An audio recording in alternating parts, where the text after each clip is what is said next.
Hi everyone.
Hi everybody.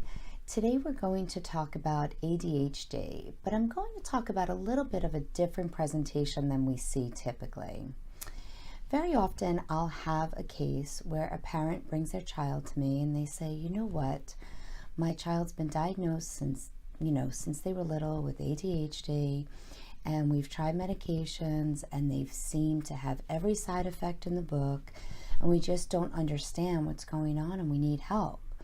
And so very often when I run a QEEG on those patients, which again is that map that allows me to look at their different brain waves, instead of seeing the under-aroused brain that is typical in ADHD, I see something called an over-aroused brain or an excited brain.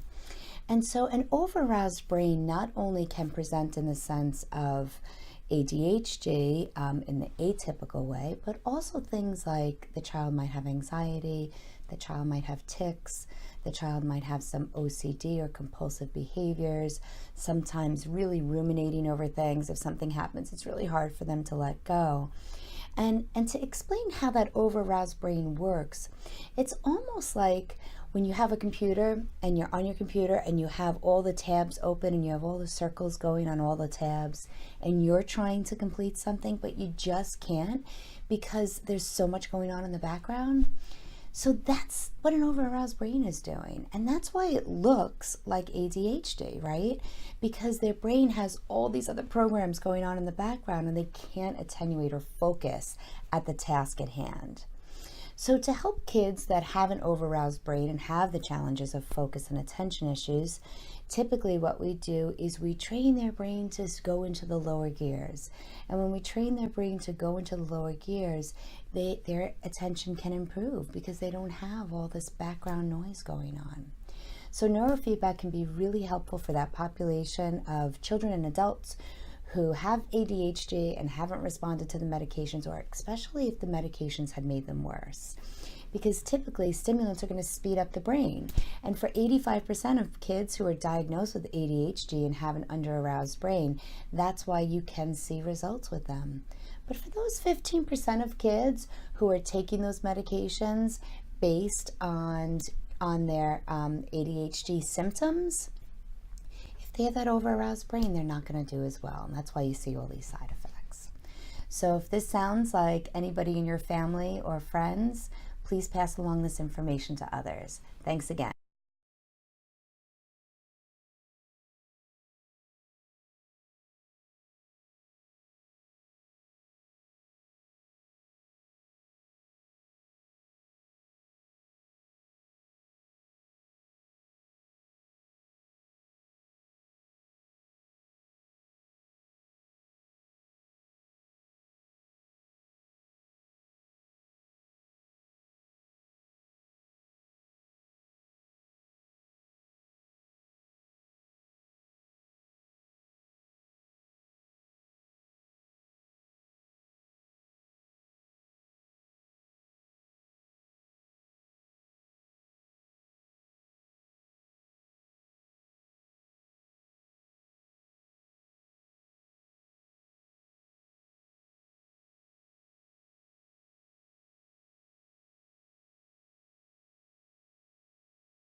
Hello.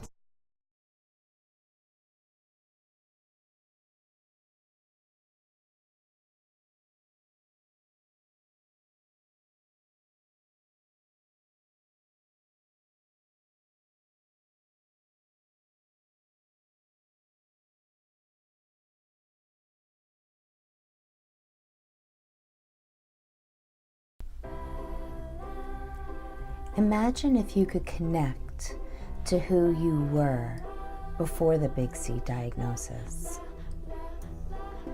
Wouldn't it be amazing to tap into the way you used to feel? Your feminism, your vavoom, your life, the way it was. I've been there. I am you. Let's embark on this journey towards healing all parts of you, towards creating the life you deserve and were meant to live. Sign up now to get instant access to the beginning of your transformation. You will get better. You can get your happy back.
Hi everybody. Today we're talking about teenage anxiety.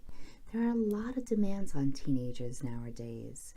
The academics, the athletics, the social pressures, and some kids are able to manage better than others, just like certain adults can manage better than others. And today I wanted to talk specifically about neurofeedback and how neurofeedback can help with anxiety. You know, I've talked to you before about how the brain is supposed to shift gears, right? Speed up to learn something new, slow down when we want it to go to sleep, and then stay in kind of an idle gear when we're doing things that are routine. When kids get stuck in this anxiety, what happens is that they get stuck in these higher gears. It's called beta waves, and this is why they may not sleep as well as they should, or why they just have that constant angst. And this is really, really important to address. I hear more and more cases of teenagers finding other ways to deal with their anxiety, whether it be drugs, alcohol, cutting. I mean, I've heard so many challenges. And this is a non-invasive way to really help your kids get the help that they need. This is a tool that we can use. Neurofeedback helps to train their brain to have a different pattern. So instead of being revved up, we're rewarding the brain every time it slows down. And what greater gift can you give your kids but the ability to self-regulate themselves, right? If this prolongs, then they find other ways to make themselves feel better, and it's not always the best choices. And we know that the prefrontal cortex, which is the front of the brain, really develops while we're in our teenagehood, And so without that development, they're not able to inhibit their brain the way it should. So in other words, they might make impulsive decisions. And this impulsivity can really create lots of challenges for the whole family dynamic. So my suggestion is, if you have a child that's struggling with anxiety, don't wait for these other things to pop up. Address it now, address it at the source, and get a QEEG so that we can see if that's what's going on with them. Thanks for listening. Talk soon. Bye.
People take medication every day for anxiety, depression, even insomnia.